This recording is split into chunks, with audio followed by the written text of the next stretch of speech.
사랑하는 교회 여러분, 오늘 한날도 은혜로 승리하셨을 줄 믿습니다. 저는 오늘 11번째 오순절 저녁 기도를 로마서 10장 10절의 말씀으로 기도의 세 가지 언어라는 제목으로 말씀을 나누겠습니다. 사람이 마음으로 믿어 의에 이르고 입으로 시인하여 구원에 이르느니라. 마음으로만 믿으면 되는 것 아닙니까? 하나님 우리의 마음을 다 아시는데, 그러나 오늘 말씀은 입으로 시인하여 마침내 구원에 이른다, 하나님의 자녀가 된다라고까지 말씀하고 있습니다. 그러므로 성도의 언어는 너무도 소중한 것입니다. 하나님은 내 귀에 들린 대로 내가 그대로 갚고 행한다고 말씀하셨습니다. 기도의 언어를 주신 것은 이미 우리의 마음을 다 아심에도 불구하고 주님과 교제하고 주님과 소통하며 주님의 마음을 내 입술을 통하여 고백하게 하므로 주님과 하나가 되는 놀라운 은혜가 있는 것입니다.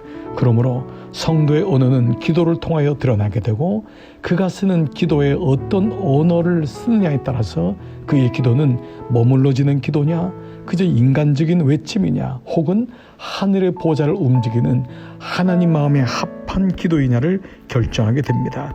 여러분은 어떤 기도를, 어떤 언어를 사용하십니까? 첫 번째, 소원의 언어, 구함의 언어로 기도하고 있느냐를 묻습니다. 주님은 구하라, 그리하면 너에게 주실 것이요, 찾으라, 그리하면 찾아낼 것이요, 문을 두드리라, 그리하면 너에게 열릴 것이라고 말씀하셨습니다.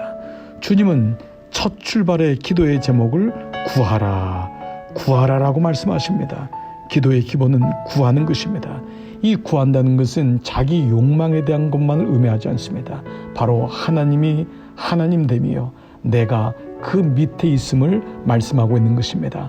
하나님이 전능자이시기 때문에, 하나님이 생명의 주권자이기 때문에 나는 구하는 것입니다. 구한다는 것은 소원이 있다는 것입니다. 하나님은 우리 안에 소원을 두고 행하게 하신다고 했습니다.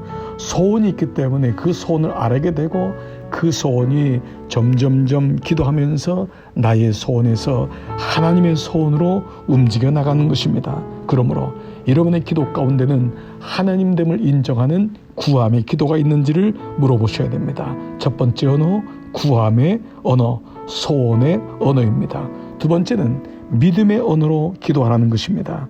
마가복음 11장 24절, 그러므로 내가 너희에게 말하노니 무엇이든지 기도하고 구하는 것은 받은 줄로 믿으라, 그러면 너에게 그대로 되리라. 기도하는 사람은 믿음의 사람입니다. 믿음이란 말씀에 반응하는 것입니다. 하나님 말씀에 반응하려면 말씀을 믿어야 됩니다. 그러므로 기도는 하나님 말씀을 믿고 그 말씀에 반응하는 것입니다. 하나님은 믿음으로 구하는 자에게 응답한다고 말씀합니다. 기도는 믿음의 언어로 해야 됩니다. 불신의 언어, 의심의 언어가 아닙니다. 큰 믿음이 큰 역사를 이루는 것입니다. 세상에 수많은 언어가 있지만 우리는 기도할 때 특별히 믿음의 언어를 쓰게 됩니다. 마찬가지로 그 믿음의 언어는 씨앗과 같이 작을 때가 있습니다. 말 밖으로 입술로 얘기하기에 부족할 때가 있습니다. 정말 될까? 정말 나을까?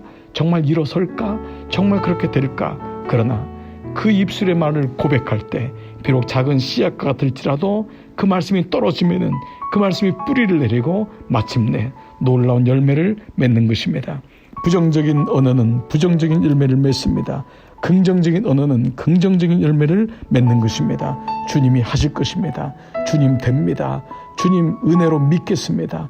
주의 말씀을 나는 믿습니다 라고 하는 진정한 고백이 내 안에 들어올 때, 기도할 때마다 내 안에 영적 확신, 디바인 컨빅션이 내 안에 들어오게 되는 것입니다. 세 번째로, 기도는 축복의 언어를 사용하는 것입니다.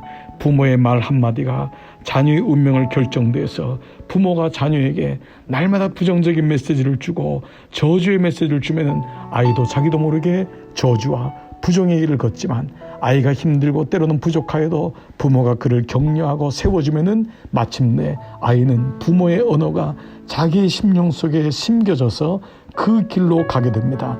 마찬가지입니다. 영적인 원리는 너무나 놀랍습니다.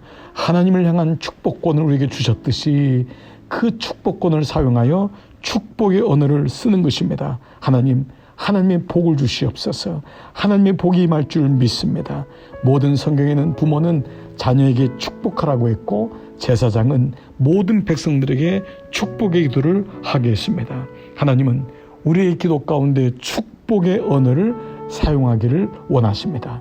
여러분, 눈에 보이는 것 없고 손에 잡히는 것이 없을지라도 그 축복의 언어를 쓸 때 놀랍게도 하나님은 복이기 때문에 그 복이 마침내 생명으로 하나님의 놀라운 은혜로 이루어지는 것을 경험할 것입니다. 세 가지 언어입니다. 첫 번째, 구함의 언어. 두 번째, 믿음의 언어. 세 번째, 축복의 언어입니다. 오늘 저녁에도 이 언어로 하나님께 나아가 보십시오. 하나님을 믿으십시오. 그리고 신뢰하십시오. 그 기도로대로 될 줄 믿습니다. 함께 기도의 자리로 나가겠습니다.